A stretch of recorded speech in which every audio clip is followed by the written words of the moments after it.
Jadi kita tidak pernah tahu apa yang akan terjadi, bahwa nanti itu apa skenario-nya. Saya kira politik kita ini kadang-kadang banyak kejutan kan. Kita nggak tahu apa yang akan terjadi, terus terang saja. Dan masyarakat kita yang sekarang ini juga lebih mudah mendapatkan informasi melalui media sosial. Ini agak berbeda dengan masyarakat kita 10 tahun lalu atau 20 tahun lalu. Yang tingkat partisipasi di dalam komunikasi publik dan komunikasi politik itu makin tinggi kan.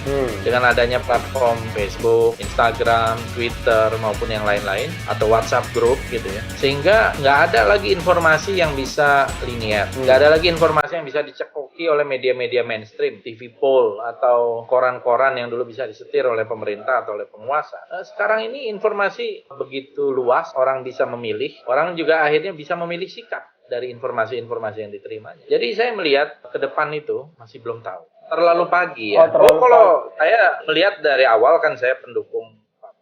Tapi kita melihat ke depan ini kita nggak tahu apa yang akan terjadi. Dalam arti begini, apakah ini tetap berada di dalam generasi Pak Prabowo, Pak Jokowi, atau generasi yang lebih muda? Kita nggak tahu. Atau yang lebih muda lagi, kita nggak pernah tahu. Jadi, tetapi kita nggak akan bisa menjadi negara yang hebat, negara maju, kalau dipimpin oleh pemimpin yang mediocre gitu. Kalau pemimpin yang mediocre ya kita akan begini-begini saja. Kita akan kena trap dalam middle income trap atau lower income trap.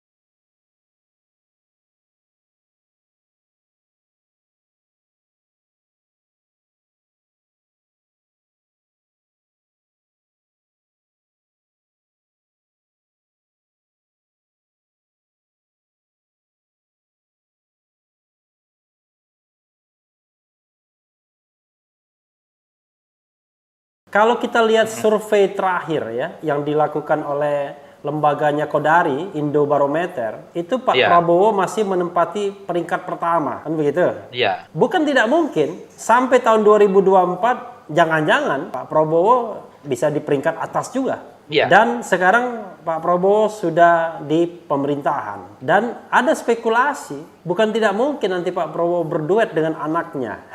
Setelah berduet sama ibunya. Pada tahun 2009 kan berduet sama ibunya sebagai wakil presiden. Tiba-tiba 2024 ada pemikiran menjadi capres dan wakilnya adalah anaknya alias Puan Maharani. Kira-kira Bung, kalau skenario itu yang muncul, bagaimana sikap Bung Fadlizon? Jadi dalam politik memang apapun bisa terjadi kan, kita tahu. That's the art of the possible. Kalau dilihat senyumnya kelihatannya tetapi cukup kita berharap tidak juga. pernah tahu.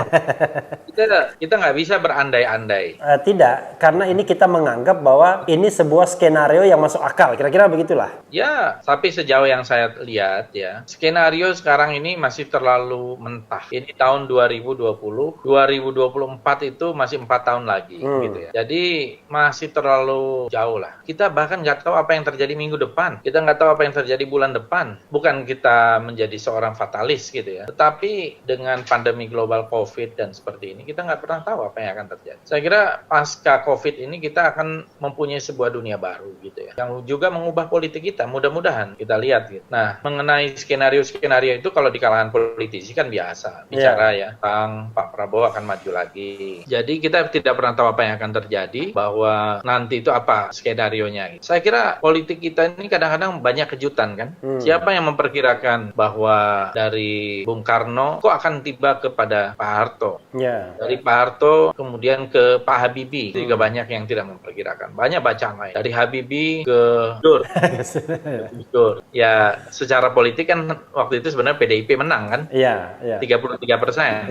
Tetapi kok bisa Gus Dur yang jadi presiden? Itu kan juga hal yang tidak terduga. Kemudian ke Bu Mega, lalu Pak SBY, dan sekarang Pak Jokowi juga sesuatu hal yang tidak terduga. Kita nggak tahu apa yang akan terjadi, terus terang saja. Dan masyarakat kita yang sekarang ini juga lebih mudah mendapatkan informasi melalui media sosial. Ini agak berbeda dengan masyarakat kita 10 tahun lalu atau 20 tahun lalu, yang tingkat partisipasi di dalam komunikasi publik dan komunikasi politik itu makin tinggi kan, dengan adanya platform Facebook, Instagram, Twitter, maupun yang lain-lain, atau WhatsApp group gitu ya. Sehingga nggak ada lagi informasi yang bisa linear, nggak ada lagi informasi yang bisa dicekoki oleh media-media mainstream, TV poll, atau koran-koran yang dulu bisa disetir oleh pemerintah atau oleh penguasa. Sekarang ini informasi begitu luas, orang bisa memilih, orang juga akhirnya bisa memilih sikap dari informasi-informasi yang diterimanya. Jadi saya melihat ke depan itu masih belum tahu apakah bisa nggak saya mempertajam pertanyaan ya, walaupun 3 pertanyaan. Gini, memang kita kan tidak tahu ke depan itu seperti apa. Tapi karena ini kita mengajukan sebuah pertanyaan berandai-andai, dan anggap saja andai-andai itu benar. Karena andai-andainya benar ya. Yaitu ini, mau maju Prabowo dengan Puan Maharani. Bagaimana sikap seorang Fadlizon kalau itu terjadi? Saya kira begini, pada masanya nanti untuk berandai-andai.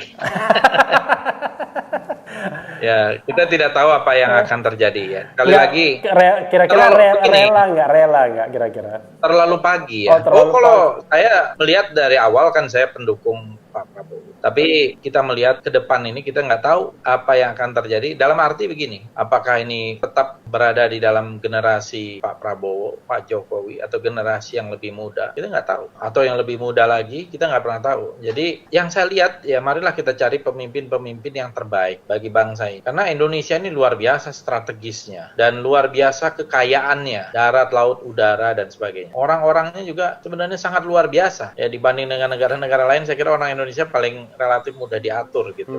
Nah, tetapi kita nggak akan bisa menjadi negara yang hebat, negara maju, kalau dipimpin oleh pemimpin yang mediocre gitu. Kalau pemimpin yang mediocre ya kita akan begini-begini saja. Kita akan kena trap dalam middle income trap atau lower income trap. Bung Fadli, ini bonusnya.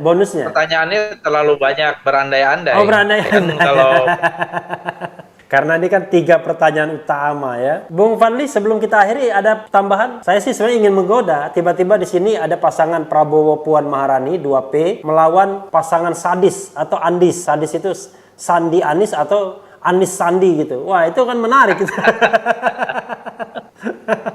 Ya, yang penting kita lihat dulu lah. Lihat dulu lah ya. Ya, kan kita belum tahu apa yang akan terjadi. Saya melihat pembicaraan ini kurang etis. Oh, kurang etis ya. Pandemi global COVID. Oke, nanti kita akan bicara pandemi global COVID-19 ya. Bung Fadli, terima kasih banyak ya. Terima kasih, Bung Fadli.